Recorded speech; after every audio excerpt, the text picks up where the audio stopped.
Hi, welcome to Better Minneapolis podcast. Today I'm here with Cathy Abene, who is currently the District 6 Commissioner and the Park Board President. Hello. Hello, Terry.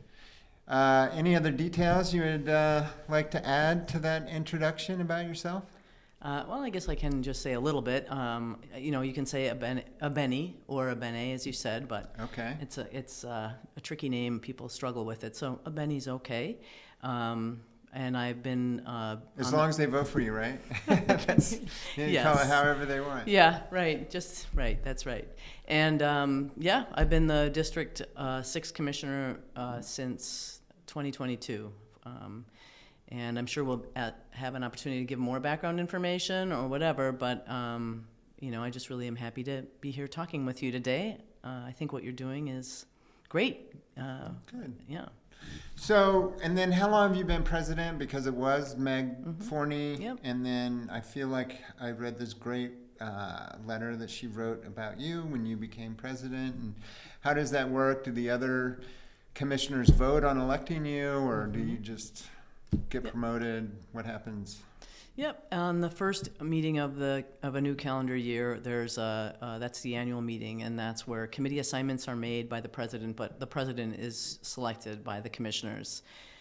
So is the vice president. So you have to win the majority of votes, and so I was vice president for all of 24 and part of 23, and after we had a commissioner leave the board.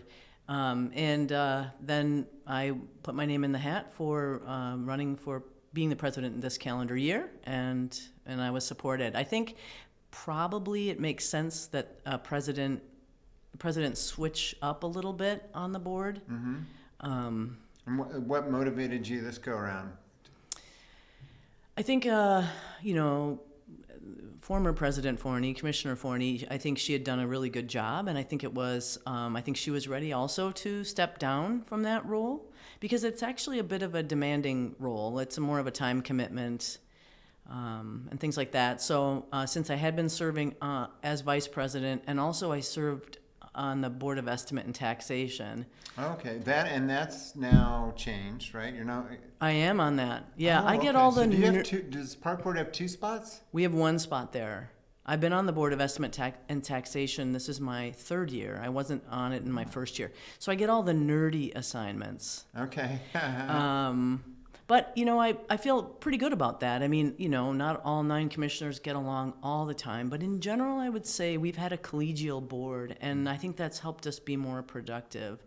And when you're not kind of putting all your effort into the park board, you have another job, correct? That's right. I have a full-time day job, as do most commissioners, except for a couple. So that's actually, and we have no staff, dedicated staff at the organization. So it's for me, it's a real labor of love.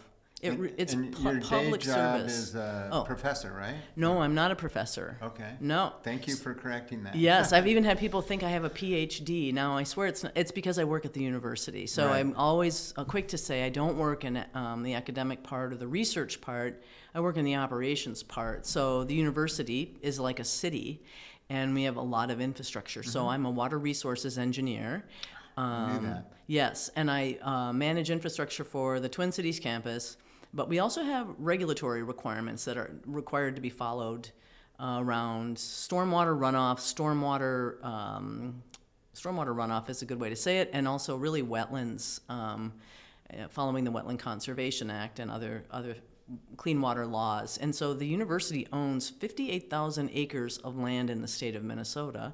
So I have a role in all of those locations. In fact, I was just looking at something at our Cedar Creek site in East Bethel. I've never been there, but I was looking at some drawings. Mm-hmm. So it's an expansive role, and I've held it it's going on 18 years at the university. And I think when I retire from there, because I think that's what's going to happen if I continue to serve on the park board, I just wouldn't have the bandwidth to switch. I think on reflection, I'll feel really lucky that I had my career at the University of Minnesota. Sure. Yeah. What an interesting place to work. So, well, it seems like good I mean, especially as a water engineer, good, and operations, good preparation for the park board, right? Because you obviously in the park board deal with a lot of stormwater issues. That's right. And that's kind of even a drilled down level. The way I view it is I work for a large public landowner, and I've also worked for the city of Seattle for a few years, moved out there with the family during my midlife crisis. It's real, came back. But also I worked for Hennepin County Transportation. So working for large public entities, public landowners, like the park board, there are so many things that are similar. And so I find myself when I'm at work or doing park board work, having to root around in my head a little bit so I don't say university when I mean park board and the other way around, because there's just so many things that are similar about the work. So it was my experiment to say, would my background be valuable as a commissioner? And I feel that I've answered the question personally to say it's helped me a great deal. Okay. Yeah. So what are, you're in District 6. What are some of the big issues in your district, big parks? I mean, I know you vote on, the entire park system, but are there anything that your neighbors, people in District 6 are particularly concerned about or interested in? Yeah. Most people are pretty quiet about the parks, honestly. And, really quiet about it, probably maybe a little bit to a fault. They kind of forget that there's a park board. I think this is true for city government as well. If you look at, recently I was watching one of the public hearings for the city budget, because I'm on the Board of Estimate and Taxation, and I was, sitting at my desk. I'm like, oh, I'll turn this on while I'm working. And, what you hear at the doors is very different from what you hear who's showing up to meetings to speak. So it's just a completely different experience. So, right, give an example. What do you mean? Well, you hear from people that have a particular cause or interest that they're trying to advance. Those are the people who often will show up or do show up. But people who, people don't show up to say, oh, I think it's great. You guys have been doing a great job mowing the grass, But when you door knock, who are those people? The majority of them, honestly. All right. I mean, so when you door knock, it's really interesting. And I honestly think I was just thinking this morning, gosh, I should go door knock in Northeast with one of the Northeast candidates. I should door knock in North, although I don't know how much Charles is door knocking up there because he's unopposed and he'll be great there. But just to hear if the issues are the same. But door after door after door, you hear about the same things. And this was true when I ran last time. And I'll just digress for a second. The other thing that I've really noticed is that the sentiments and priorities have changed a little bit. So when I door knocked in 21, there were concerns about public safety. Those fell more toward the city, and occasionally I'd be door knocking with a city candidate, and you'd hear a lot about that. But with parks, there were these almost litmus tests at the doors. The park board, the previous board, had done something with the state troopers and not allowing them to use the bathrooms in the middle of the night in the park building, and the mayor ended up vetoing it, if you remember. Oh man, was that unpopular. The other thing was any attempts to close parkways to cars. That was extremely unpopular, as were the encampments, even under permit, to be clear. And so those aren't my issues necessarily, but those are what I heard. This time, what I'm hearing is really interesting, because I'm hearing everybody says no one seems angry like they were in 21, and I'm hearing almost 100%. And I've talked to hundreds of people, maybe into the thousands now. Oh, we love our parks. Oh, we love the parks, right? And then this one really gets me. I love it. You guys are doing a good job. Like, you know how people are. They say the same things over and over. Yeah. And so I've let that organization know. So when they say you guys are doing a good job, they don't mean the commissioners, right? They mean the organization. You guys are doing a good job. Yeah, well, that's good. That's It's great. huge. Yeah. So again, people that think that things are fine aren't showing up to public meetings, right? And I think the vast majority of people, when it comes to the parks, think the organization is doing a pretty good job. Yeah. I mean, obviously, and the parks just won an award. That was a big deal. Big deal. Yeah. Huge. It's the gold medal award. I mean, I don't fully understand it because I'm not a park professional, but it's an operational award. So in addition to the other one we get, so that's another thing I like to talk to people about, like, we have this amazing park system. We know it. We have one of the best urban park systems in the country. That's settled science.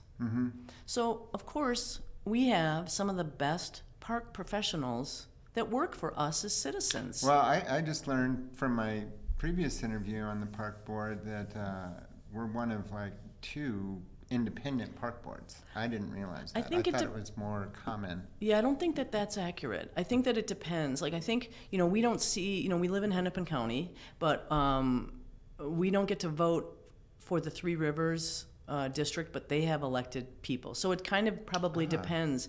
And then I think the state of Illinois is loaded with elected park boards. Okay. So, maybe there's a distinction when it's more of an urban system, but I don't know. I think the city of Chicago had an elected park board and then pivoted away from that.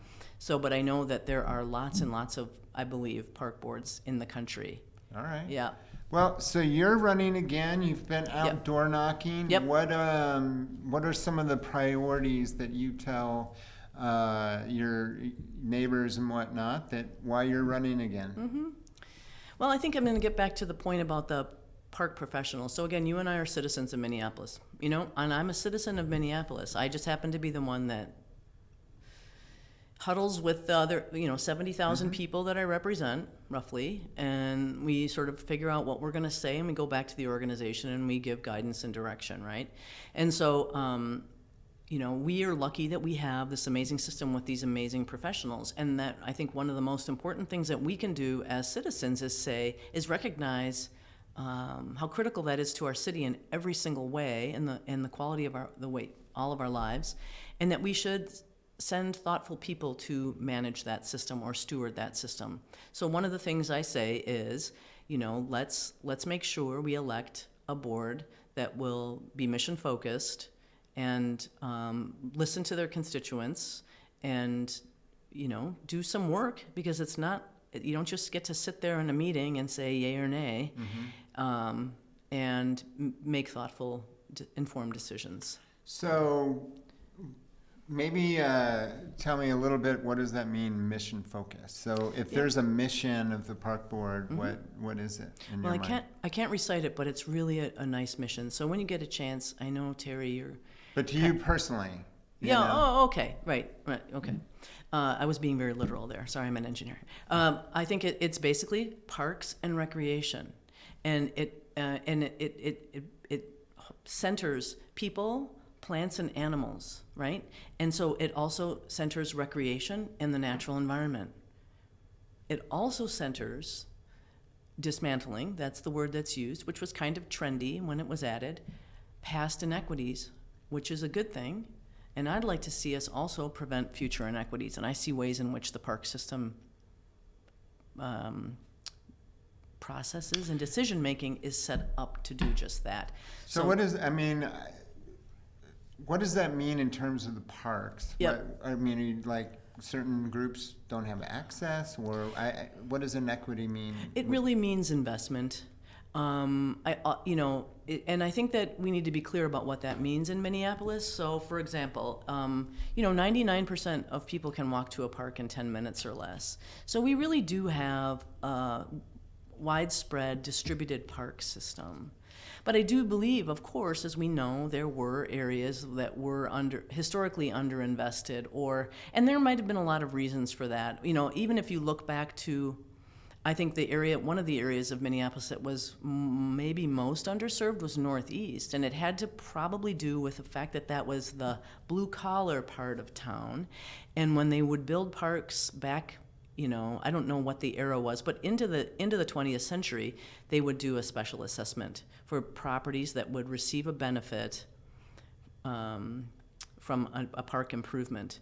And so that, I think, made it harder to do it in areas where there were lower income households. So anyway, but there are other examples as well. I mean, I could, I've thought a lot about this, and I've just learned so much, but, not to go too deeply into this topic, but there were as we've moved into centralized registration for sports programming, there are these standalone groups that had formed, and they were embedded for 40 years doing essentially their own recruitment for teams and things like that. They were these outside teams, and many of them were in North Minneapolis. And so I believe that the reason those groups formed in the first place was to fill a big gap.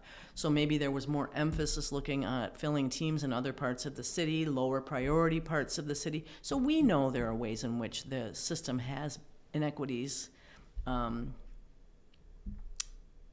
that were built in, and so we can change that, and the park board has changed that with its investment strategy. So, well, I know when they centralized that registration, Yeah. it was it drove us crazy because Yeah. it was just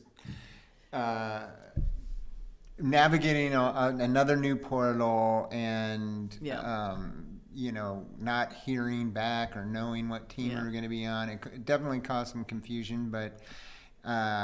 And at the time we didn't understand really why it necessarily was being done, but that helps to understand it more.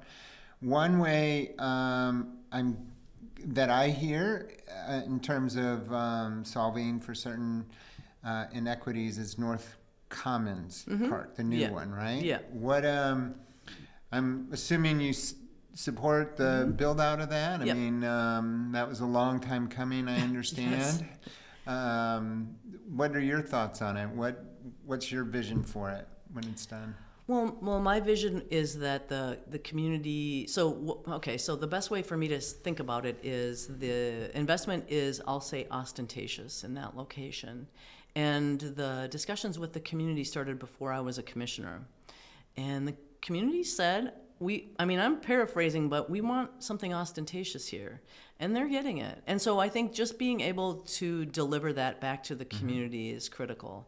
And there are many partners that are involved in that from the community side, and then also other governmental layers of government or levels of government, and even philanthropic partners. So my thing is, I don't have any interest in, I want to support the things that are working. And I haven't tried to disrupt certain things that are in the pipeline. So again, that started before I was a commissioner. But yeah, let's deliver it. And I think it'll be delivered in this next term. I mean, that's pretty quick. Yeah, it's under construction right now. So in a big way. So we approved many contracts for it at every meeting.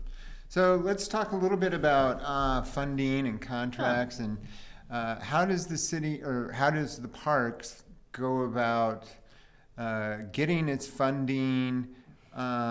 You put in your own request. They're going through it right now, I assume, for funding for the parks. And then, as you mentioned, something like North Commons isn't just funded by the park board. It seems like there's a whole group of different agencies involved. But maybe start with how you get your funding and what the current request is and what's covered in it. Okay. So I think a little background, maybe just a little bit, is helpful. So this is the way the park board does it is the way that government does it. It's not unique. There's the day-to-day operational dollars, and then there are the capital dollars, and those are different. So some people will say, well, instead of building that thing there, why don't you just take that and open the rec centers more hours or whatever. Well, you can't do that. So you can't mix those pools of money. Does that make sense? No. Okay. So you have you have one budget for capital improvements and one budget for labor or labor, so the rec center workers, the people that mow to take care of the grounds and the land and all of that. That's day-to-day operations. Those are your operations dollars versus your capital improvement dollars. This is extremely normal. This is how every government entity that I'm aware of does it. Okay. And you can't mix it, right? You can't mix it. Is that by? And the reason is when you pursue capital dollars, they're one-time dollars. They're not going to be recurring dollars, and you pursue them for specific requests. So This is really important because people don't understand this. So you put in how much you want to the BET, right? Okay. And is it already specified in that request how much is for capital improvements, how much is for day-to-day operations or whatever? I mean, when you say you can't divide up these different buckets, who's making that decision? Is it the park board yourself, or is it the BET, or who's? No, I think it has to do with the way in which these dollars are allowed to be spent, and it's not just Minnesota. Like, this is what it was like in Seattle as well, in Washington. So when I worked there, so the BET does approve bonding, but so bonding, when bonding dollars flow to capital type work. Capital work means new or major maintenance, right? If you were when you rebuild a street, that's not a brand new street, is it? But it's basically a renewal of the street. So the BET does bonding, but forget that. Put that aside, because the state bonds for us, okay? There's a lot, and the city bonds for us, well, that would be through the BET. But then there's the main thing that the BET does, or the thing that is the most contentious, is the BET approves the maximum tax levy. These are Right. property tax increases or not. Those are operating dollars. So the park board, so really set aside capital projects, set aside all the park improvements, set aside trail major maintenance, set aside North Commons, all of it. And now we're talking about operations. That's rec center hours. That's rec center programming, some of which is, we get fees for, but that's, mowing the grass, repairing the trails. That's porta potties, right? That's cleaning the rec centers. I mean, I could go on and on. Think of all the park workers. Maybe before we do that. Okay. Why is this important for people to know in terms of this election, right? Is there any difference between candidates over how they feel like budgeting should be done, or? Well, I think I've seen that there is one candidate that doesn't really understand the difference, and I mean, I don't fault him for it. He's not a current park commissioner, but he doesn't. He thinks that there's a capital project that should not happen so that all that money could go into maintenance. Well, it doesn't work that way. Okay. So it really does matter. I mean, Right. but I mean, but does everybody need a lesson in civics, or is there in order just Yes. to? Yes. I mean, We I know. do, including myself, for sure. That's true. And Okay. I would say that, most people, I mean, you clearly, being on the BET and being board president, have a great understanding of these different buckets of money and how it all, most of us don't.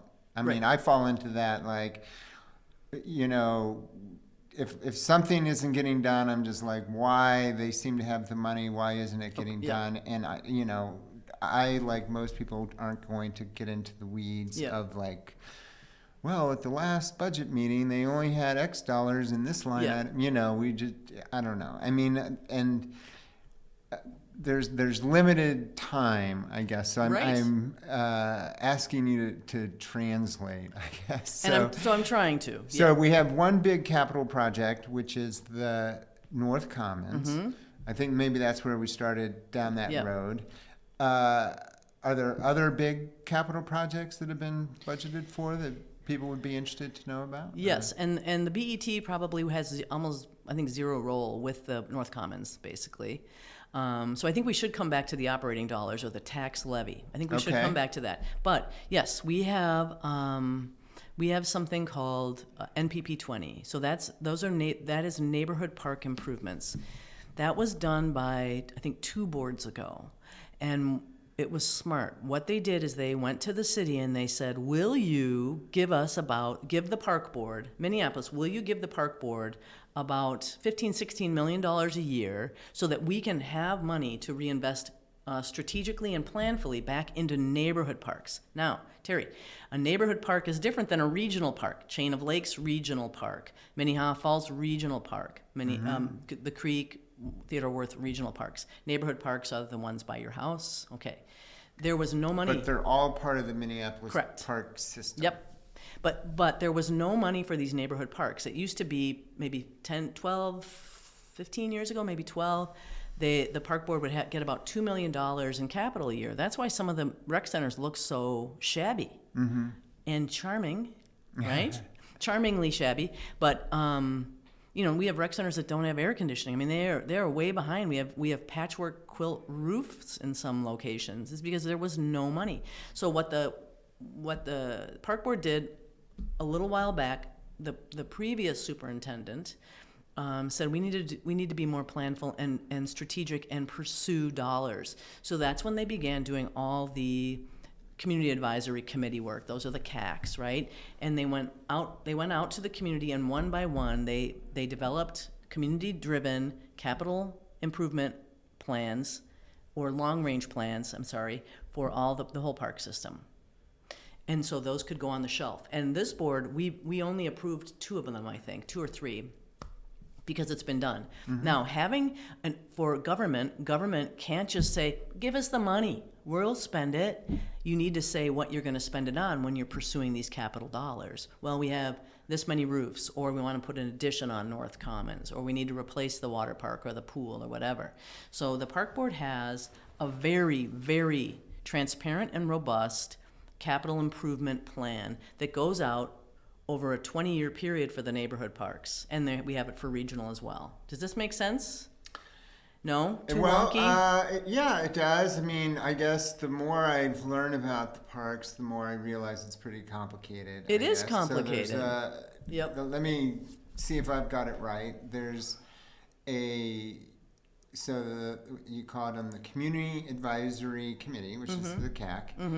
A few 10 years back or whatever, they began working on a long-term plan to help with the neighborhood parks. Yes. Right? Which is separate from the more regional, bigger parks.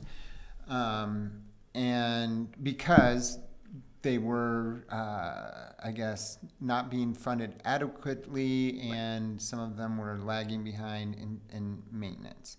And so those plans are in place, and it sounds like they guide your requests. That's right. To the city for how much money you need each year. Yes. To a certain extent. Yes. It's kind of fixed, but yes. Okay. And then that money comes in, and I'm guessing you spend it.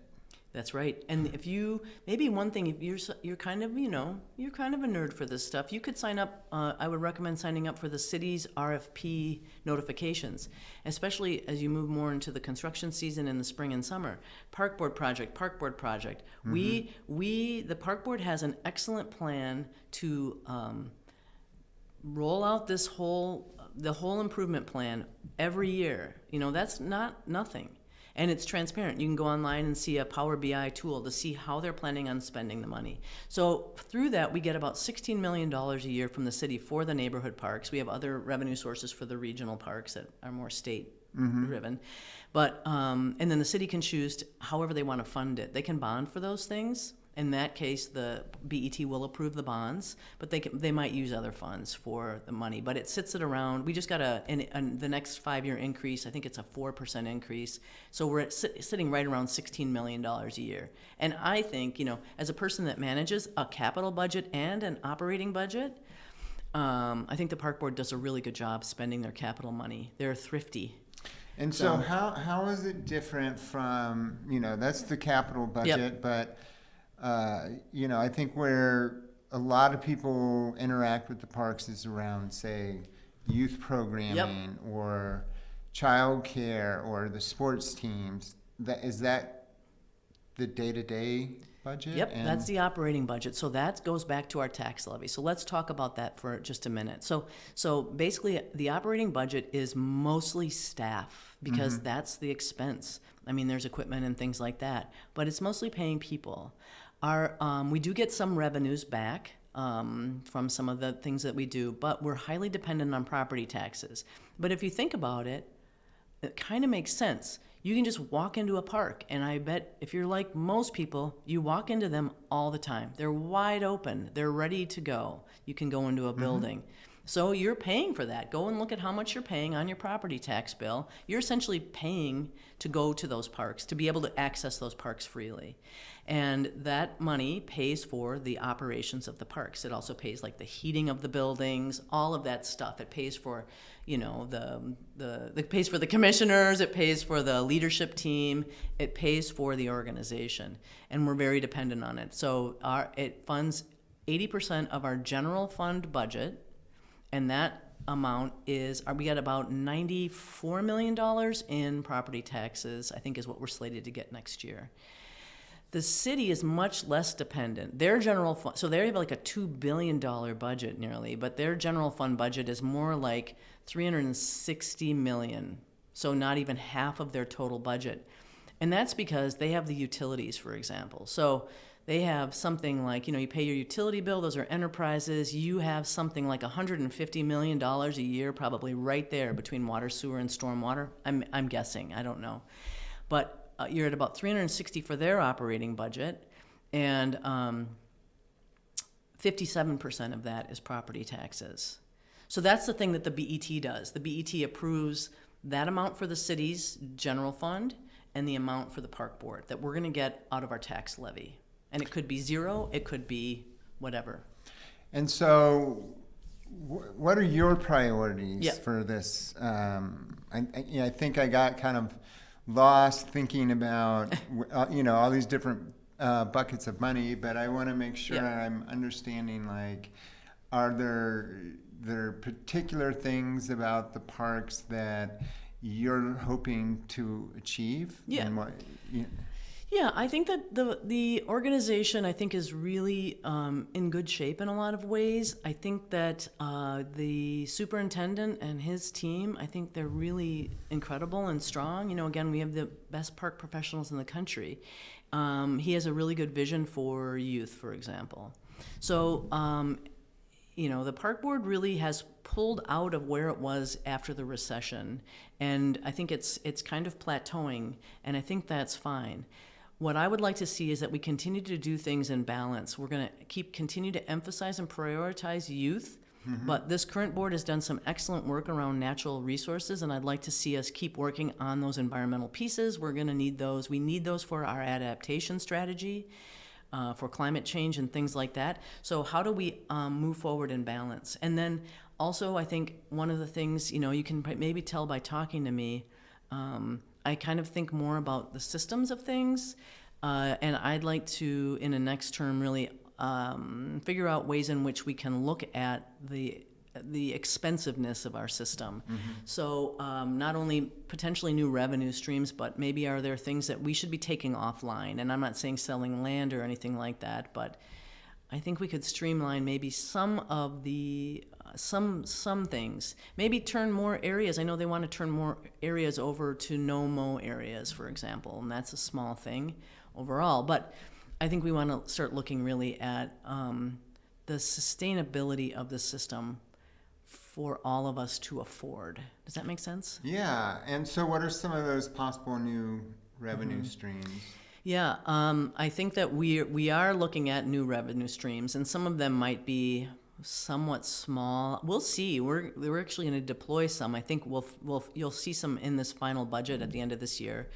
Maybe some more minor advertising in the parks. I'm picturing it on like fencing for ball fields and things like that. But no billboards, right? No, I really don't want a billboard. Once you do something like that, even though it sounds like it potentially is a big ticket item that it could generate a decent amount of revenue for the organization, I think it would be a mistake. You can't un-billboard once you billboard, right? They're talking about kind of like a mobile, like a beer garden truck or something like that. So whatever, these different creative strategies. I think some of the things the current board did is we've actually increased our, we've actually created an emphasis around urban stormwater runoff because the park, it lands in the parks. And this stuff is so wonky, but man, I feel so proud of this work. We pulled all of our funded positions out of the general fund that really focus on water quality, and we've really focused on monitoring and education, which is appropriate, and I could go into some great depth on that. But we're expanding the team to also just look at build a capital investment plan around water quality specifically. That's a big deal. Well, it is because this past summer, I mean, and this has been happening for multiple summers, there's having closed beaches. And that's what we can focus on as a goal. So we pulled it out of general fund, we're expanding the team, and you pay for it now on your utility bill. So yes, you are still paying for it, but you're paying something like 40 cents a month. And and then the larger commercial entities in the city that generate more runoff, so from big urban parking lots and things like that, they're paying more because it all lands in the water bodies in the city. So I'm really excited about something like that we've done. We also got we worked with the city to increase funding for parkway maintenance. But in addition to that, and again, this is so quietly done, we worked with the state. We worked with legislators, and Meg Forney worked on that quite a lot. I worked on that. There was no plan for. Remember, we talked about when you're maintaining something or when you're reconstructing it. Now you need capital dollars versus maintenance dollars to rebuild the parkways. Our parkways are 60 years old. There was no plan for that. And that was a ticking time bomb. We got through the legislature. We're factored into the transportation tax formula. We're going to be starting out getting $250,000 a year. We can amass dollars, and hopefully that number will go up. So to me, this is the kind of thing that I'm really proud of to have been part of. And we got an endowment. So we've been doing a lot of really good work. I feel the board has. Good. I know. And I just want to continue doing it, maybe for one more term. So I'm going to ask you some questions about specific things going on.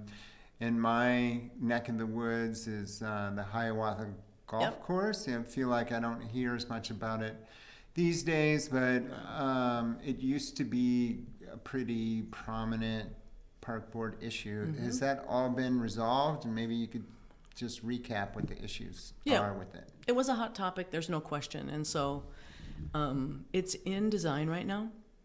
And it's following the adopted compromise plan, as it's known. So of course there were the competing interests in that space. As I see them, this is a historically important place to black golfers and the community that loves that in every way. And that matters to Minneapolitans. But then there was what I think of as a really unsustainable approach to land management. That's how I articulate it. We can get into the particulars of the groundwater and all of that.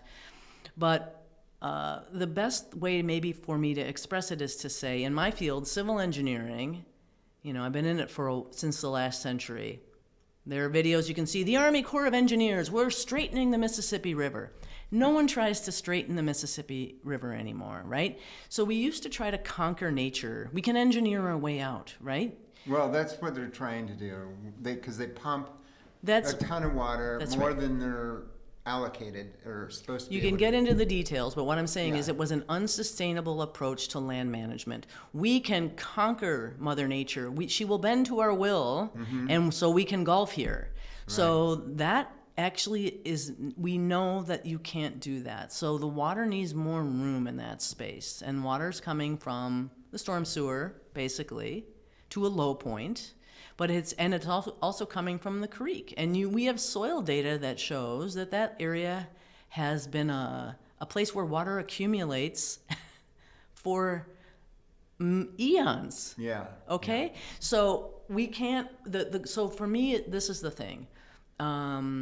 If there weren't these issues with trying to rectify previous mistakes that tried to control Mother Nature, if that wasn't a thing, I would never have supported changing that golf course location. It's too important to people. I don't need to enjoy every single space in the city. I'm not a golfer. But because of that other issue, I felt like that compromise plan was really the best thing we could do. So it's in design now. It's a golf-forward design. A golf designer's on the team and is also who maybe is also an African American or black golfer himself. I believe that's accurate, and has experience doing this kind of thing. And once the golf design settles, the water management will settle around that. So it's going to be like kind of half golf course, half wetlands. Yeah, basically. Thing. Okay. Yep. Okay. Well, I mean, one of my personal things that's come up this year that I just learned about is the dog park there in Minneapolis. Yeah. From my understanding, I guess the park board is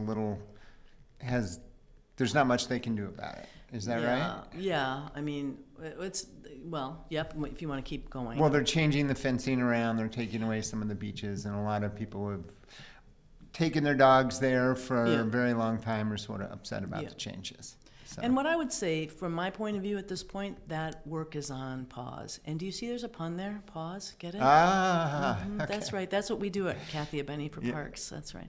But I think there's a bit of a pause. So there is a dog park along that location, and it's beloved. Believe me, I've learned that. Again, I don't have a dog, but there are adjacent non-park board landowners there. National Park Service, the Historical Society, maybe the VA. It's not fresh in my mind. Yeah. Who've said, please control your land use, right? Some of this stuff just comes down to a land use. And so the park board was proceeding, but I think right now, like I said, I think it's on pause. If it comes back, and I'm not sure what's happening honestly with this issue, I'd like us to take a different approach to decision making on this one.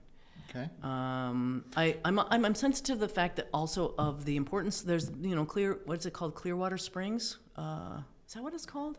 It's Bedote, right? It's the Dakota, origin story, creation story space, Coldwater Springs, and there's some tension there about how that space should be treated.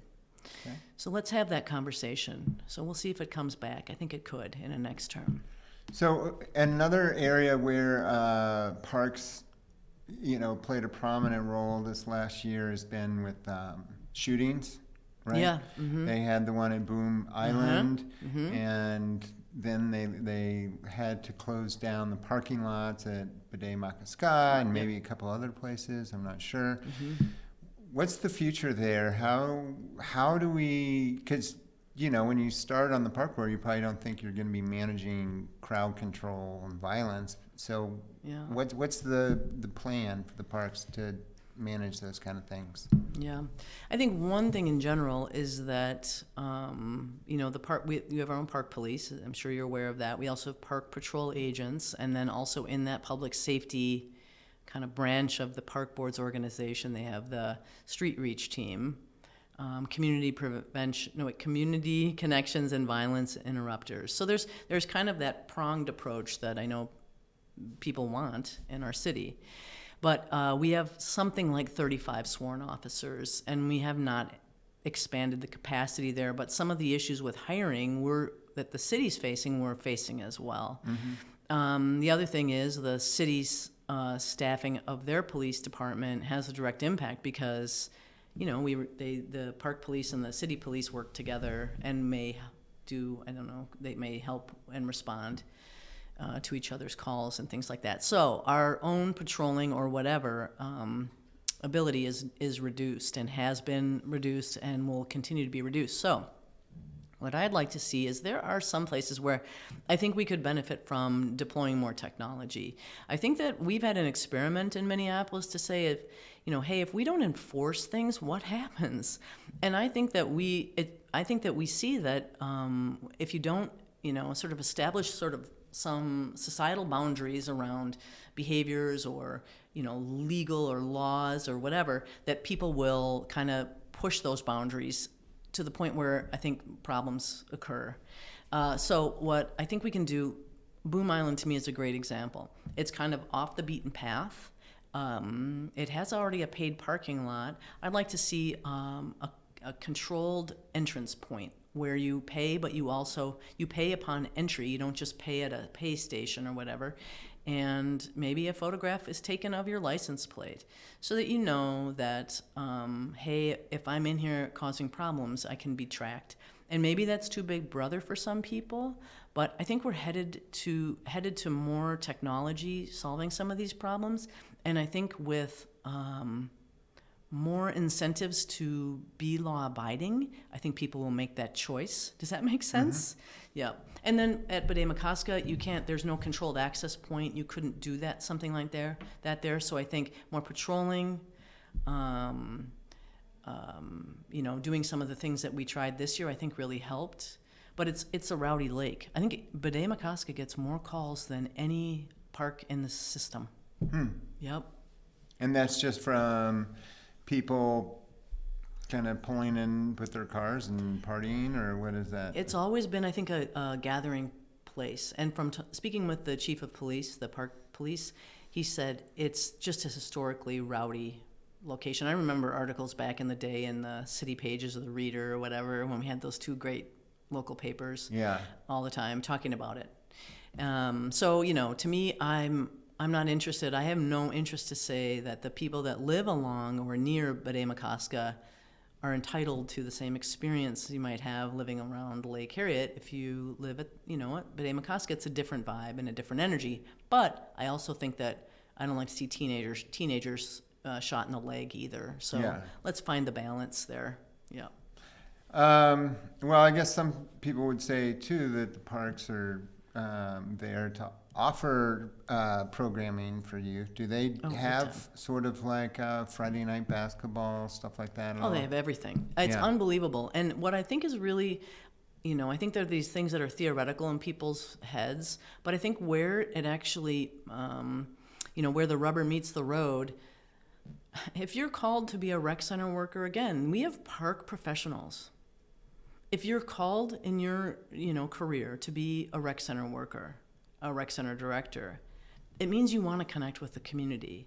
And you understand that if you're a rec center worker in this location versus that location, your community's different. And it's really a priority of the organization, and I think the commissioners as well, to say, how do we tailor the what happens in all of these spaces to the community being served in that location? And so, yes, the park board takes very seriously, I think, its role in public safety. That's how I see it.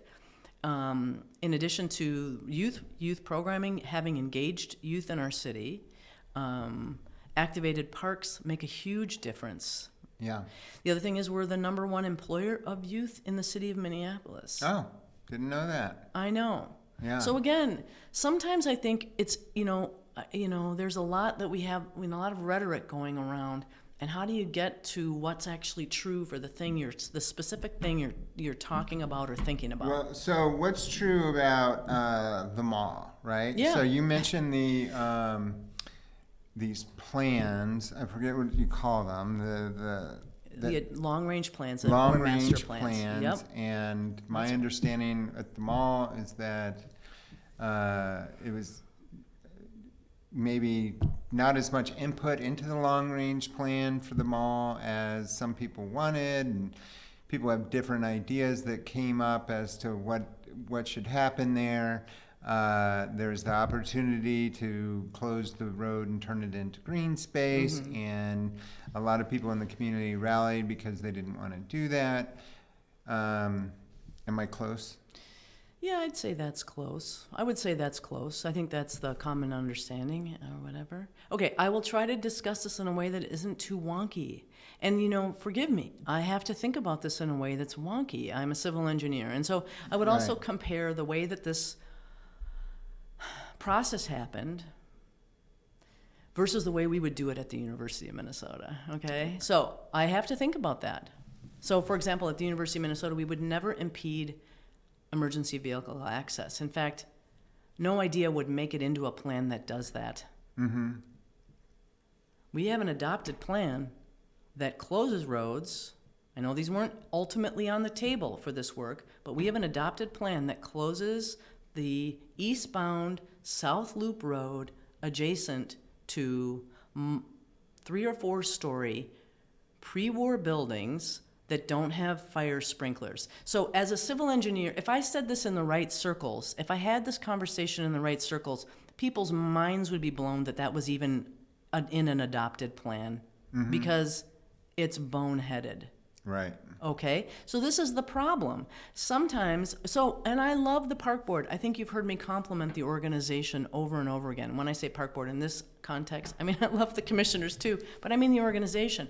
But boy, they missed it on this one. So one of the reasons why I think that they missed it is, first of all, that mall plan was adopted in and among a plan for 45 parks or something like that for the whole South Service area.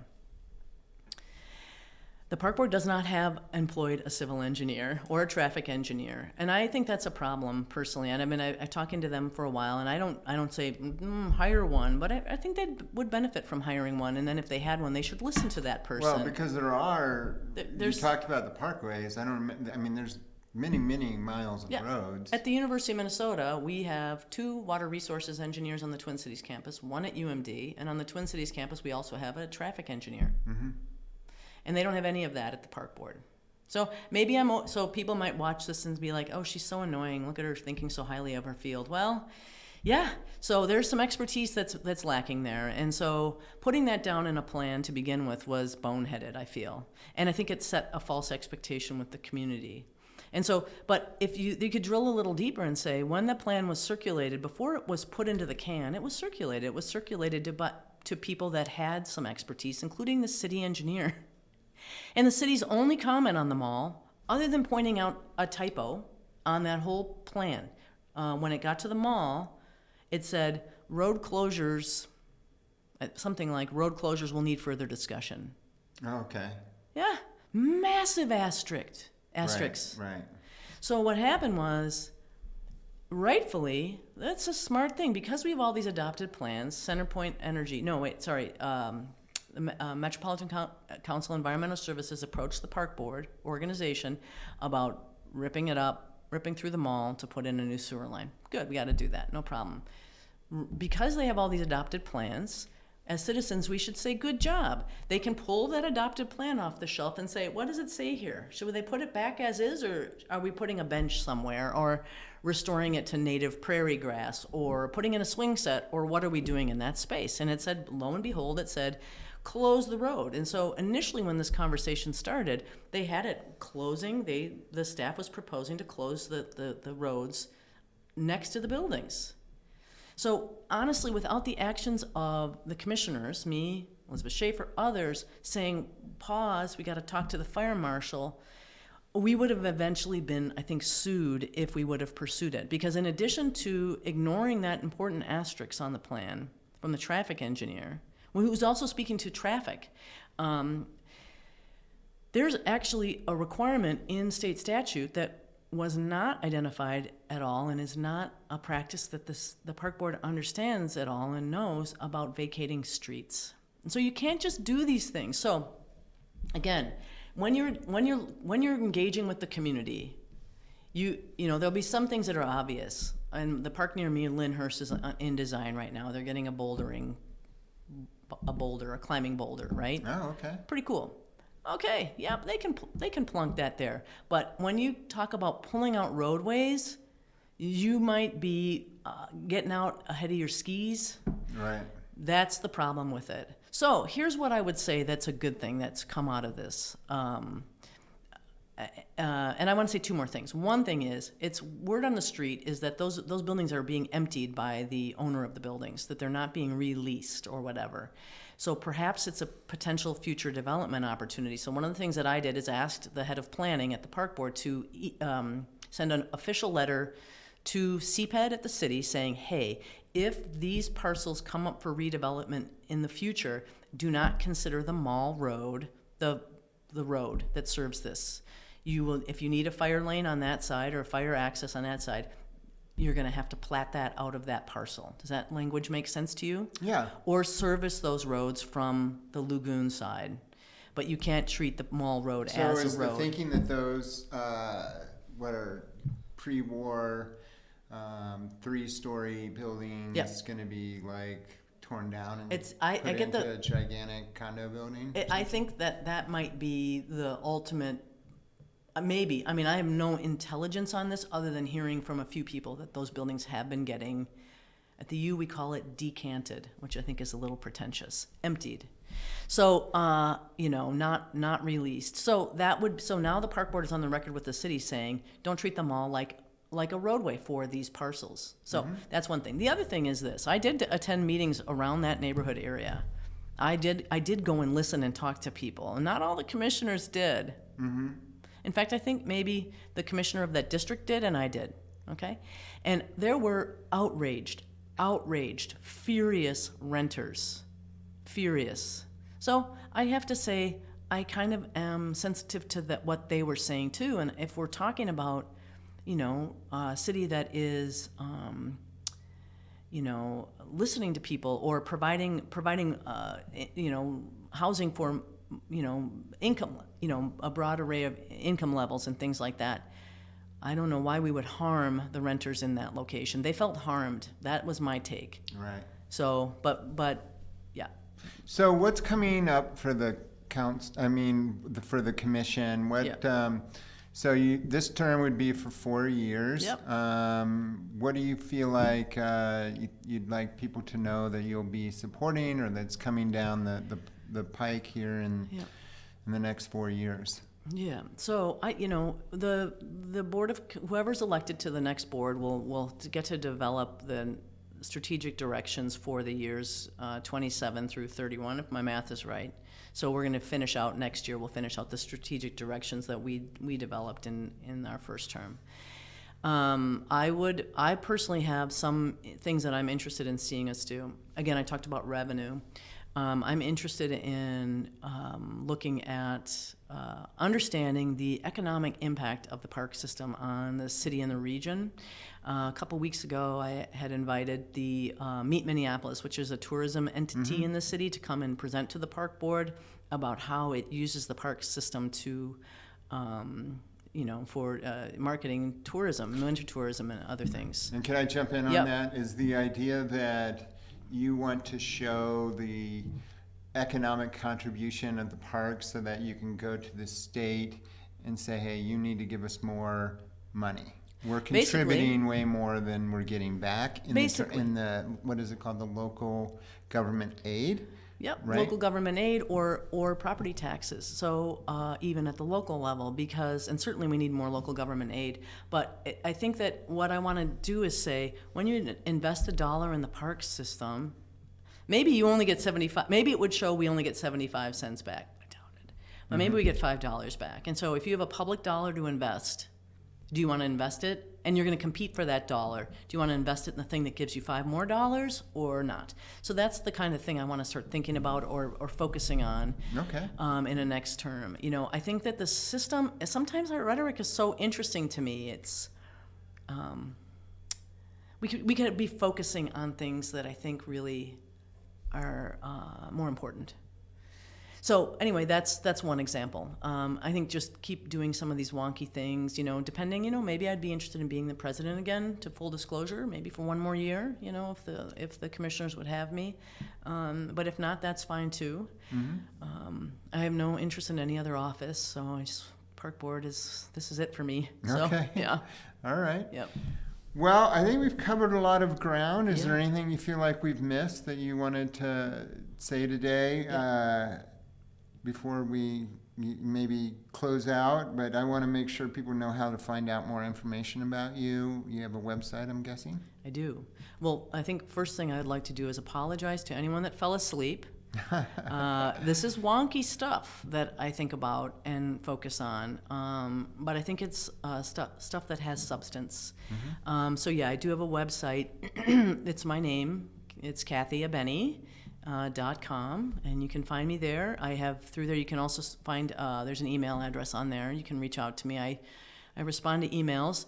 So if it's an email related to my campaign, if you could do that email address, but if it's related to something with the parks, in my role as commissioner, you can go right to my park board email as well. Do you get many emails from people like, why Yeah. isn't the grass mowed? Or what sort of complaints or emails do you Yeah. get? Or hopefully you get a few that are like, hey, you guys are doing a great job. There's some of those, yeah. For sure.